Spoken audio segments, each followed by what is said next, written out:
And we are live. G'day everyone, Mike Jeffrey here, and you are listening to My Creative Journey, episode number 55. Well, today's episode, we're back after a little break. I had a week off last week, if you didn't notice, but that was because I started a new podcast last week, and I spoke about this a couple of weeks ago that I was launching a new podcast with my fiancée, Emily, all about wedding planning and the whole process around that. So we launched that last Monday, so I took a break off from this podcast and decided just to have a week without anything because we actually released 3 episodes of that podcast last week. But that's really what I want to jump into today, and I'm not going to muck around jumping into this episode because I really want to touch on how I launched that podcast. And I think that is something that a lot of people are interested in, and not specifically a podcast, but I think people are interested in starting something new. And when should you start something? Because if you're anything like me, you have all these big grand ideas. You've got lists and lists of ideas that you've had over the years that you think could be successful, or could be enjoyable, and you just don't know when to start on them. You just don't know when you should pull the pin and actually really give it a go. And so for me, the idea behind this wedding planning podcast has been quite a long time in the making. I've been thinking about making a wedding planning podcast for quite some time. It's obviously something that I'm very much interested in because I'm planning my own wedding at the moment. As you guys know, I'm getting married in April this year. So planning my own wedding. So I've been involved in it a lot, but I also work in the wedding photography industry. So I get to experience a lot of the stuff in the wedding industry through my work. And it's obviously a bit of a strategic move there because I can educate on it, but I can also inform people about my work and my services. So that's a really great way to be able to use that podcast in a really positive way, to be able to educate, but also to be able to do something for my own brand and my own business. And it's been something that I've been really thinking about. I didn't really know how to start it. And then my fiancée, Emily, came to me and she said that she thought it was a great idea that we start a podcast. So we really got that underway in quite a short amount of time, actually. We really decided probably in early January. So we turned it around in about a month and were up and running with 3 episodes on the first day. And I really wanted to talk about that because it's been actually quite successful. It's been quite a successful launch. I think that podcast in its first 3 days, as I'm recording this 3 days after we launched, it's had more downloads than my podcast on this podcast has had after 3 months, I think. So already tracking pretty well with only 3 episodes released as opposed to my podcast, which probably had about 12 to have the same amount of downloads. But I think there's a few things behind that. And I think what came about was a little bit of a marketing push from us to really advertise it. I think I know when I dropped this podcast that it was really out of the blue. I didn't really tell anyone. And as I said, I think on episode 5, I'd already released about 4 episodes before I'd announced it to anyone. So there were already 4 episodes on all the streaming services before I actually even announced that I had the podcast. So then I didn't announce it till episode number 5. So obviously I didn't have any downloads until episode number 5 because it's hard to be discovered without anyone actually first going and listening to the podcast. They're obviously not going to push that in the algorithm to anyone without any views. So that was a bit of a strategic move for me because it wasn't really something that I knew whether I wanted to start last year. When I started this podcast, I didn't know whether it was something that I wanted to continue on or actually how I would go at it. I didn't know if it was something that I would enjoy. So I gave myself that bit of a buffer period because podcasting was obviously very new to me and not having a lot of experience in it. I thought I'll release a few episodes. I'll try to get a few under the belt. And without that pressure of having people turn up there on the first episode, because as I look back now, my first episode is probably the worst episode of the podcast, in my opinion. But I'm glad that it is because I've been improving ever since. But if I had have had pressure of people turning up on that first day, listening to that first episode, I think there would have been a lot more stress there. There would have been a lot more stress to release the next episode, try and improve, to try and get better, and try and hear what people had to say about that first episode. So I really took the pressure off in not having people immediately listen to that first episode, so I could try and hone the skills to see if I actually enjoyed producing a podcast, because I gave myself a good month before I announced it to anyone.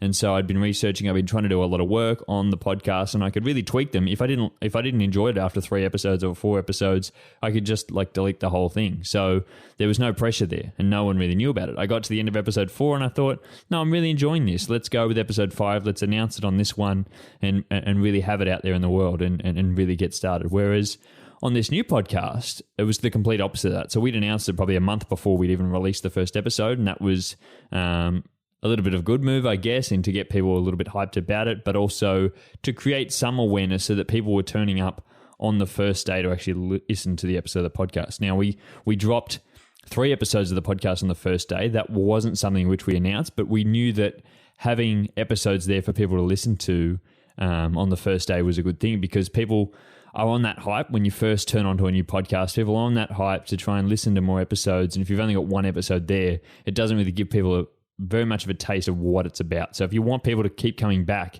you have to give them a taste. And it's easier done further down the track. So if I get someone tuning into the podcast, like if you're going to tune into this podcast right now, and this is the first episode you're listening to, you've got now 54 episodes to go back and listen to that you haven't heard before because you're just now tuning in.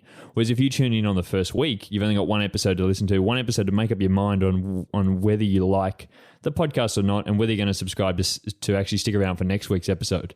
So to give people 3 episodes on the first day, I think that was a bit of a move to encourage people to actually listen to more episodes, so we were able to get more downloads on the first day, but also give people something to listen to so they knew that they wanted to come back next week, or not, if that was the way that they wanted to go about it. We also released the podcast on Valentine's Day, which, again, a strategic move to make people remember what day it was actually launching.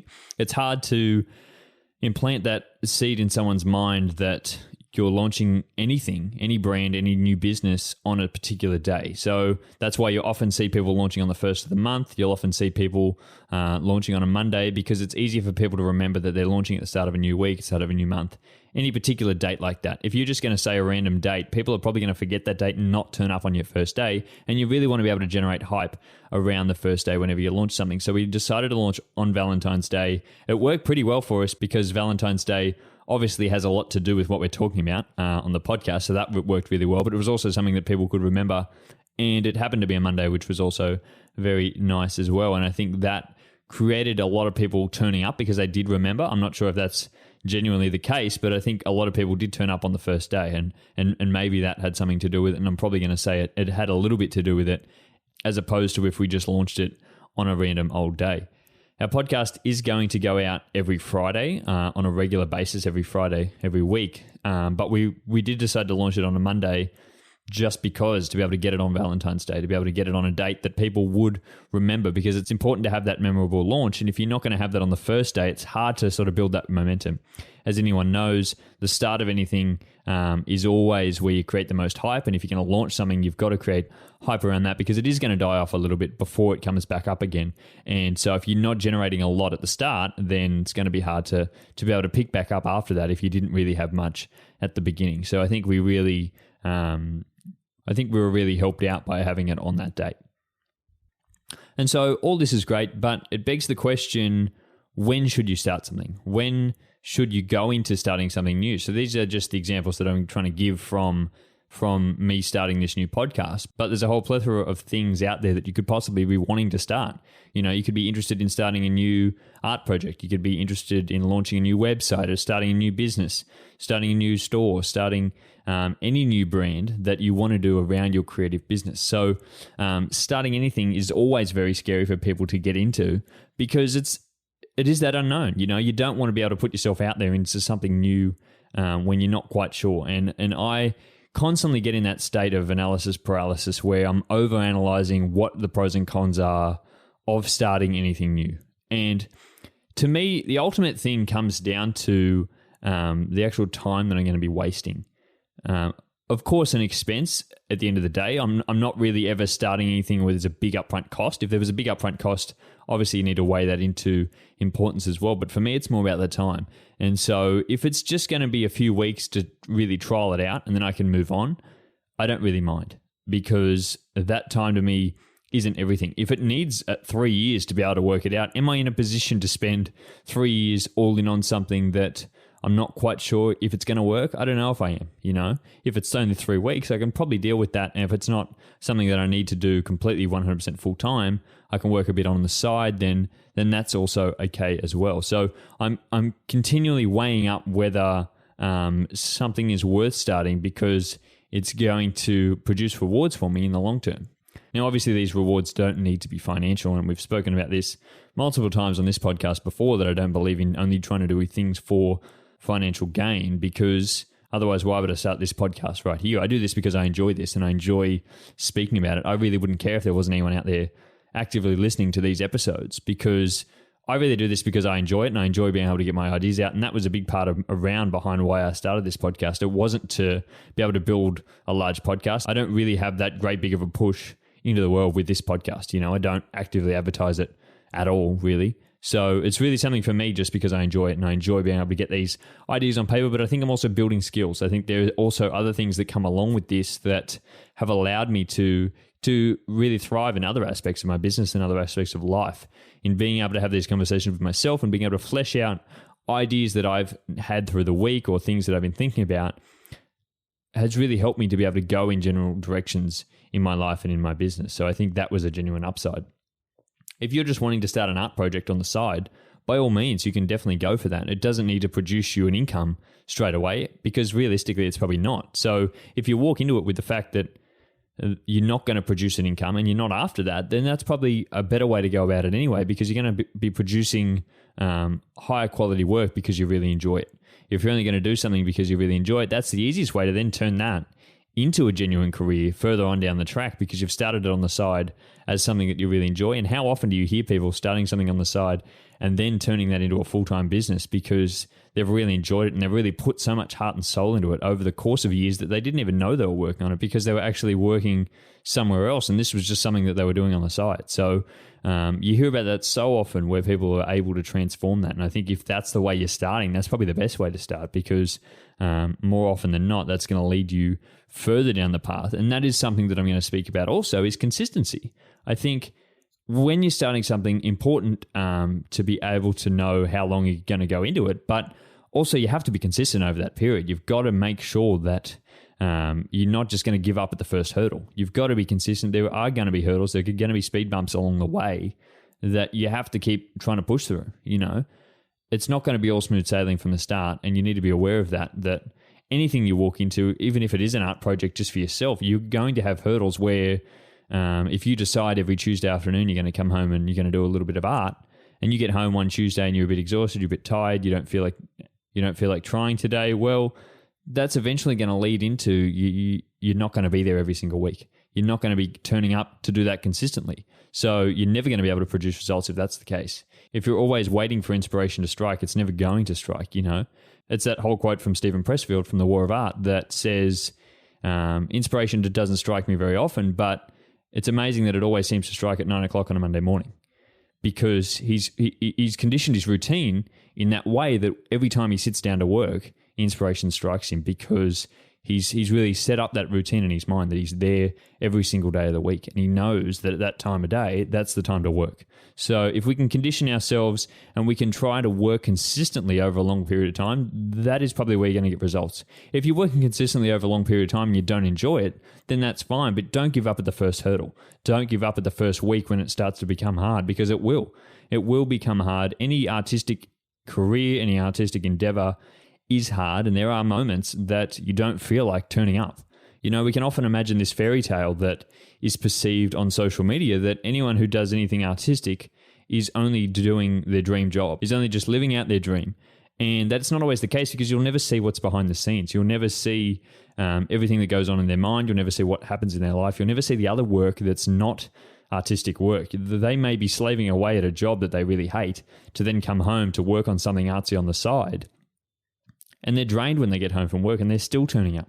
They're still turning up to do that work because they really enjoy it. But you'll never see that other part, and you think that in your life it's hard because all you do is work a job that you don't like, and you never have energy to be able to go do anything, and you really wish you could go and do what they do, because all they do is art every single day. Whereas that's not the case. You know, you're never going to be shown the other side of anyone's journey. So it's important to know. It's important to stay consistent, important to know what it is you're going to be doing when you're going into these things, because it can change, it can get hard, there will be bumps along the road, and you need to know how to navigate those. And the other thing is just to make sure you give it your all. Make sure you give 100%. You don't want to be walking out at 6 months and saying, I didn't really do that well, but you only gave it about 20% the whole way through. It's it's hard because I know most arts careers, artistic things are often done on the side, and we have to start that way. And I'm really blessed that up until now I haven't had to have it really on the side of anything else. And most other art things are started on the side of probably something. You know, I started my photography journey while I was at uni, and I probably spent more time on photography than I did at uni, but it was still on the side of something. So there are going to be points where you can't put 100% into everything, but you need to know you gave it your best. You gave it your best shot that you possibly could, and you weren't spent with your time compromised working on something else. You have to really be dedicated at that. And that's why it's really important, I think, to understand why you're going to stop something before understanding why you're going to start something, because it can often be the case that we need to actually give something up to be able to start something that we really enjoy. We need to give up another thing that we enjoy a little bit, just make that sacrifice in order to have time, to have the effort, to have the energy to be able to do something that we also enjoy, that then later on down the track could turn into our main thing.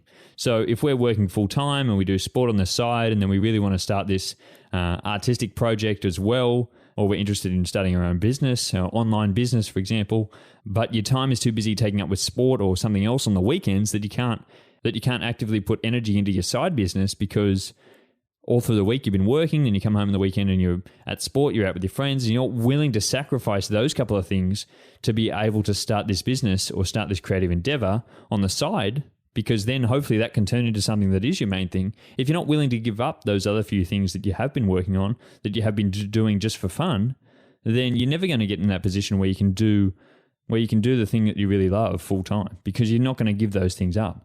And so it's exactly the same if it's another artistic career. You know, for me, I've had a lot of things that I've tried, I haven't really enjoyed, and I've had to move on from. You know, you have to completely let go of them before you can start something new. And that's often the case, that something else has to give way for you to be able to start something new. You can't keep piling things on and expecting yourself to churn out results in every single one of them. You can either get to a point where it's automated, where it's completely gotten to a point where it's in someone else's hands and you've really passed it on and you're just involved in it for not very much time at all. And that may be a case that you are able to build up to in your business further on down the track. If you start an online business now and in 5 years' time it's completely automated and you're able to go on and start something else, and that is really the dream. You know, we've really achieved all our goals there if that's the case and it's earning you an income on the side. But for most people, they can't afford the time to go and start another business when they're still so actively working in their original business. So if you're not going to give that up, or you're not going to give parts of that up, then you're not going to be able to go and do something new. So we need to be really sure on why we're starting something at the start, but then also what we're going to give up to be able to start it, because it's not often the case that you just have so much ample time in your life, you know, like we all did in the pandemic last year, where everyone was in isolation at home and all of a sudden we had so much time on our hands. So everyone was starting a creative project because they had so much time that they just had no idea what to do with. It isn't often the case that we're in that position. So we often have to give something up to be able to start these projects. So you have to be sure on what it is you're going to be having to give up. I've spoken about in the last couple of weeks how I've sort of eased back on my landscape photography, and that was an active move for me to try and push more on my wedding photography and really to really go hard at that and really provide as great a service as I possibly could to all my clients, because I think that's important to be able to turn up for them and to be able to really serve them the best way that I possibly can. And I can't be doing that if I'm focused too heavily on landscape photography.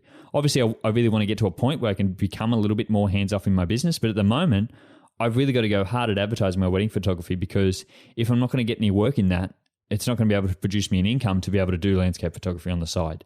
So I have to go hard at it now in order to be in a position maybe next year where I can have a little bit more free time to go and do landscape photography, because it is also something that I enjoy, but it's not something that produces me an income. And I've had to be really clear with myself on that, because I don't really make a lot of money from that. As much as I enjoy it, it's probably something that is always going to stay on the side. So I've got to make sure my main thing is really hard and rock solid first in order to be able to go and do that other thing on the side. So it's exactly the same. And I had to think about that long and hard in how to give that up, how to ease out of that to be able to start something else, to be able to push into something else and put more of my energy somewhere else. And often we can get afraid of the whole sunken costs that have already gone into it, all the time we've already spent into it, all the equipment, all the gear that we've already bought. If you've already started a podcast and you're 8 weeks into it and you really hate it, you know, maybe you have to move on. Maybe you don't keep persevering through, because that's so much time each week. Have a think about how much time you're spending on that each single week if you're not enjoying it.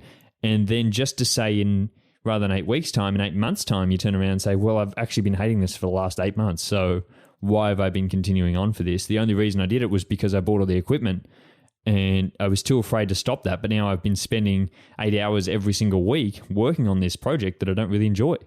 Whereas if you would have given it up way back at the start when you realized you didn't enjoy it, you would have had so much time to be able to start something new. And by the point now, you'd probably be at a stage in something else that you're at a position to be able to move on with that. So don't be afraid of the sunken costs that can come along. There are so many in every art form, a lot of equipment you got to buy, a lot of stuff you need up front to be able to do it, a lot of time investment. You know, if you're working on a big project and you get most of the way through it and then you feel like you don't really enjoy it, well, maybe it's probably better to give it up now than try and push through and realize in 6 months that you don't enjoy it. It's that whole thing of how I was saying before, make sure you don't give up without giving it your all. But also, if you know you've given it your all, don't be afraid of those sunken costs and that time you've already invested in it, because you have so much more time ahead of you. And if you stop earlier, you're going to have more time for something else. So making sure that you're aware of those two things, about know why you're starting something, but then also know why you're ending something, and know when the right time is to quit, because there is always a right time to quit. There's a time to quit before you spend too much time in it, before you spend even more money on it, trying to make it even better than it was before, when if your heart and soul's not in it, no amount of money, no amount of time is going to make it any better. You probably need to move on to something else. Going way back to the start of this episode now, and the whole thing came up again with the podcast, with having my new podcast and having this podcast, which one really takes priority. And as I've spoken about before, I do edit my own podcast. I do a lot of work on the back end. I obviously have to sit down and record. And I'm also doing that on the other podcast as well. So that's going to be twice the amount of time. I don't have that much time. So I've been genuinely considering what I do with both podcasts, because I really enjoy this podcast, but at the end of the day, it's not going to be able to go anywhere. I am still going to continue to turn up for this podcast, but it's definitely a consideration for me. It's where do I spend my time? Is it worth my while turning up here every single week? Is it worth just releasing a smaller podcast? You know, a condensed, probably 10-minute podcast every single week? Or is it worth releasing a half-hour episode, but only every fortnight? I don't know where I position myself with these things, and these are the type of things that we need to be willing to assess in order to start on new things that could be then profitable, that could, at the end of the day, have more impact on your business. So we need to be really clear on the direction it is that we would like to be headed, and what it is we're going to be giving up in order to get that, because you will have to give some things up.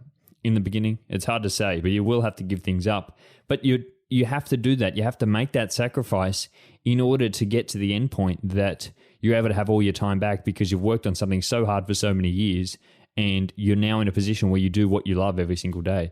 I think the majority of people who start their own business are starting because they have been working in a 9-to-5 for way too long, and then they transfer into their own business and they start working way more than 8 hours for the first few years. And they think, well, why did I ever stop working 9-to-5? I'm now working way longer than I ever did. I'm probably not getting paid as much as I ever was.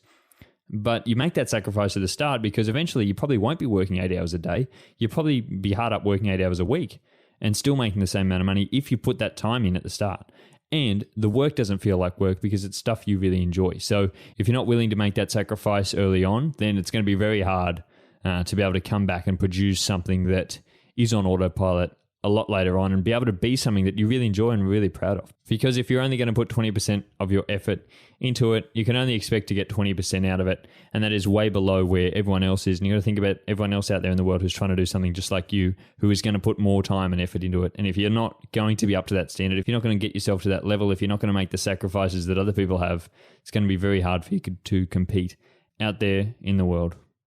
But that is all I really wanted to speak on today, guys. I could ramble about this for a long time. It's really something that I do believe in. I believe we should all start something before we're ever probably ready to start in something. I've made a whole episode about that, and how I started this podcast before I was ever ready to start a podcast, and how I started my own business before I was ready to start a business. You know, we all should be naive children when it comes to starting things in life and just believing that everything's going to work out. But eventually, at some point, you probably got to pull the pin and say, it's not working for me anymore. It's time to move on to something new. It's time to start something new. It's time to start to enjoy the things that you do again. Enjoy your art projects. Enjoy your creativity once again. So that is all I wanted to touch on in today's episode. I really hope that you guys enjoyed this episode, enjoyed what I had to speak about. I hope it brought something up for you and made you think about what your next project is going to be. What's the next thing you're going to be starting? Because I don't know any creatives out there that like to stay stagnant, and I certainly don't. And I like to be able to move on to new things all the time, and I'm constantly having ideas. And as I said, I've got a big list of them, but it's important to know which one you should move on to and when and why. So I hope this episode gave you a few insights into my thinking on that. As always, guys, if you enjoyed this episode, I would really appreciate it if you could share it around with other people who you think may also enjoy this episode or this type of content. I've been really trying to work hard at producing content that you guys are enjoying, and I think I've been really trying to listen to the episodes that have been really performing well and trying to skew my episodes around that and try to make episodes from my point of view and my perspectives, because I think that at the end of the day is the only thing that stands me apart. And along with that, if you did enjoy this episode, I would love it if you would consider leaving a rating or review on Spotify or Apple Podcasts, wherever you are listening to this podcast. It would really mean the world to me and help to get my podcast out to more people. But with that said, guys, I will speak to you all in the next episode. I hope you have a great week, and I'll talk to you again next Monday. Bye.